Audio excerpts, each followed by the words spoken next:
ವೀಕ್ಷಕರೇ ನಮಸ್ಕಾರ. Udupi recipes YouTube ಚಾನೆಲ್ಗೆ ನಿಮಗೆಲ್ಲರಿಗೂ ಸ್ವಾಗತ. ಹಲಸಿನ ಹಣ್ಣಿನ ಋತುವಿನಲ್ಲಿ ಹಲಸಿನ ಹಣ್ಣಿನಿಂದ ಒಂದು ಅಡುಗೆ ಮಾಡೋಣ.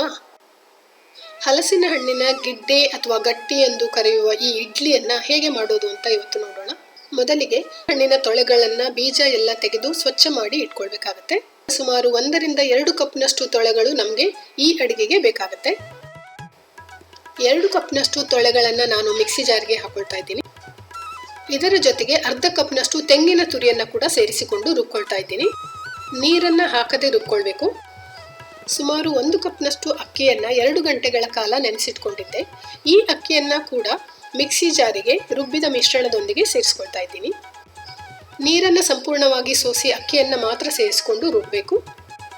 ತರಿತರಿಯಾಗಿ ರುಬ್ಬಿದ್ರೆ ಸಾಕಾಗುತ್ತೆ. ಅರ್ಧ ಕಪ್ನಷ್ಟು ಬೆಲ್ಲವನ್ನು ಸೇರಿಸಿ ಪುನಃ ರುಬ್ಕೊಳ್ತಾ ಇದ್ದೀನಿ. ನಾನಿಲ್ಲಿ ಪುಡಿ ಮಾಡಿದ ಬೆಲ್ಲವನ್ನು ಸೇರಿಸಿದ್ದೀನಿ. ನೋಡಿ ಮಿಶ್ರಣ ಹೇಗೆ ಕಾಣುತ್ತೆ. ಈ ಮಿಶ್ರಣವನ್ನು ಒಂದು ದೊಡ್ಡ ಬಾಣಲಿಗೆ ಹಾಕೊಳ್ತಾ ಇದ್ದೀನಿ.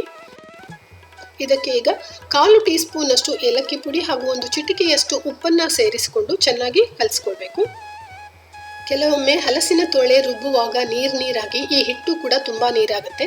ಆಗ ಬೇಯಿಸೋದು ಕಷ್ಟ ಆಗುತ್ತೆ. ನಾನಿಲ್ಲಿ 2 ಟೇಬಲ್ ಸ್ಪೂನ್ ಅಷ್ಟು ರವೆಯನ್ನು ಸೇರಿಸ್ಕೊಳ್ತಾ ಇದ್ದೀನಿ. ರವೆ ಹಾಕಿರೋದ್ರಿಂದ ಸ್ವಲ್ಪ ಗಟ್ಟಿ ಆಗುತ್ತೆ. ಹಲಸಿನ ಹಣ್ಣಿನ ಗಿಡ್ಡೆಯನ್ನ ತೇಗದ ಎಲೆಗಳಲ್ಲಿ ಬೇಯಿಸೋದು ವಾಡಿಕೆ. ನನ್ನ ಹತ್ರ ತೇಗದ ಎಲೆ ಇಲ್ಲದೆ ಇರೋದ್ರಿಂದ ನಾನು ಬಾಳೆ ಎಲೆಯಲ್ಲಿ ಈ ಗಿಡ್ಡೆಯನ್ನ ಮಾಡ್ತಾ ಇದ್ದೀನಿ. ಬಾಳೆ ಎಲೆಯನ್ನ ಸ್ವಚ್ಛಗೊಳಿಸಿ ಚೆನ್ನಾಗಿ ಒರೆಸಿ ಹೀಗೆ ಚಿಕ್ಕ ಚಿಕ್ಕದಾಗಿ ಕತ್ತರಿಸಿ ಇಟ್ಕೊಳ್ಬೇಕಾಗತ್ತೆ.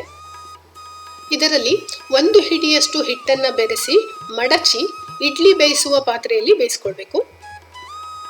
ನಾನು ಇದೇ ತರ ಒಂದೊಂದೇ ಇಡ್ಲಿಯನ್ನ ಹೀಗೆ ಮಡಚಿಕೊಂಡು ಬೇಯಿಸಲಿಕ್ಕೆ ಇಟ್ಕೊಳ್ತಾ ಇದ್ದೀನಿ. ಈ ಅಳತೆಯಲ್ಲಿ ಸುಮಾರು 8 ರಿಂದ 10 ಹಲಸಿನ ಹಣ್ಣಿನ ಇಡ್ಲಿ ಅಥವಾ ಗೆಡ್ಡೆಯನ್ನು ಮಾಡ್ಕೊಳ್ಬಹುದು.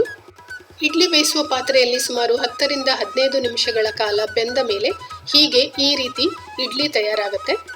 ಈ ಸಿಹಿಯಾದ ಗಿಡ್ಡೆಯನ್ನು ತುಪ್ಪದ ಜೊತೆ ತಿಂದರೆ ತುಂಬ ಅದ್ಭುತವಾದ ರುಚಿ.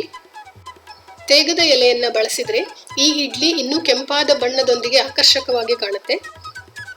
ಸಾಂಪ್ರದಾಯಿಕವಾಗಿ ಹಲಸಿನ ಹಣ್ಣಿನ ಗಿಡ್ಡೆಯನ್ನು ಮಾಡುವ ವಿಧಾನ ಇದು.